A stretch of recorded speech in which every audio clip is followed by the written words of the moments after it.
normal na gawain ng gumimik, puntahan yung mga kaibigan, gumala, ako mahilig ako mag-travel. Ako yung first na talagang tumahak ng music career. Talagang tumahak ng professional music career sa family. I'm trying to get na kung meron. Oo, tapos kakaiba pa siya kasi hindi siya yung parang isipin mo na akalain na mag-branch out sa family mo. Rap. Hip-hop. So kakaiba talaga. Ang nag-million hitter talaga sa YouTube, si Black. Oo, si Black. Tapos sumunod si Ron Henley. Naglabas siya ng biglang liko niya. Tapos nag-million talaga. Tapos isipin mo yun, parang tapos naglabas si Looney. Parang, after si Black, parang puro hip-hop, Puro hip-hop, tapos yung mga tao. So, may market, no? Oo. Merong market na yun. Nag-million. Puro hip-hop, sunod-sunod. Isip ko, okay to Siguro, oras na para that's why. Oo, oras na para tama yung timing. So, i-finalize ko yung pinaka-concept ng master plan ko na sa video. Yung gayon nga. Nung nirelease ko siya last year, a year ago ko pa talaga siya na, so 2011 ko pa natapos yung kanta. Tapos hindi ko nirelease agad hanggang matapos yung concept ng music video. Tapos sumempo ako ng timing. Timing na, basta discarte. Yun siguro sa ibang part na yan, gusto ko ituro sa mga artist kung paano yung diskarte. Yung timing. Yung timing. Lahat importante. Ako, ngayon, pag may nagsabi siguro ngayon na jolog siyang hip-hop, natatangahan na lang siguro. Kasi hindi nila alam kung gano'ng katalino yung mga, hindi lang mga rapper, kundi mga ibang hip-hop artists kasi mga creative yan. Mga creative, mga genius yan in their own world. Kung ano man yung specialty niya, hindi mo pwede i-criticize yung isang tao na hindi ka genius porque hindi mo kaya gawin itong isang bagay na to. Steady na yung pag-change ng perception, hindi na siya look down upon, kundi pag sinabi ng rapper ka, or may hip-hop, may talent ka sa hip-hop, titingalain ka na kasi ngayon, nagbago yung trend eh.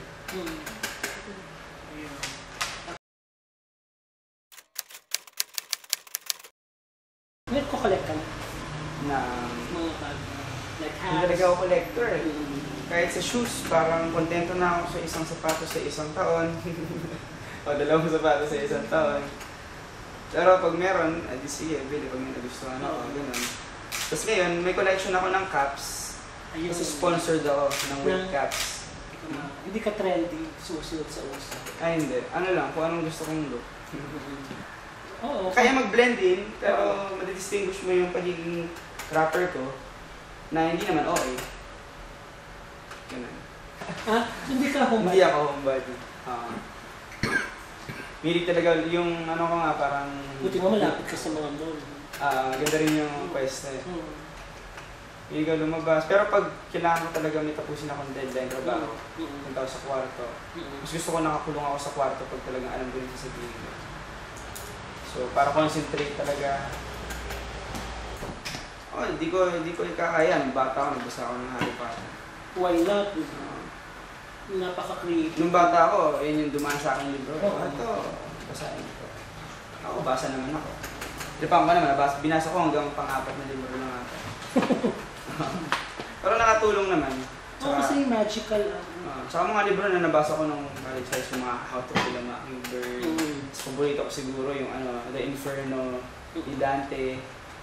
Mga ganun. Iba-ibang klaseng libro din.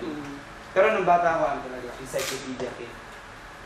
Parang kung ano-anong, may basta encyclopedia, hilig kong basahin. So, knowledge. Mga knowledge talaga. Mga info. Hanggang ngayon, mga paborito kong channel sa TV, mga pinapanood ko lagi, mga Nat Geo, Discovery, tsaka History.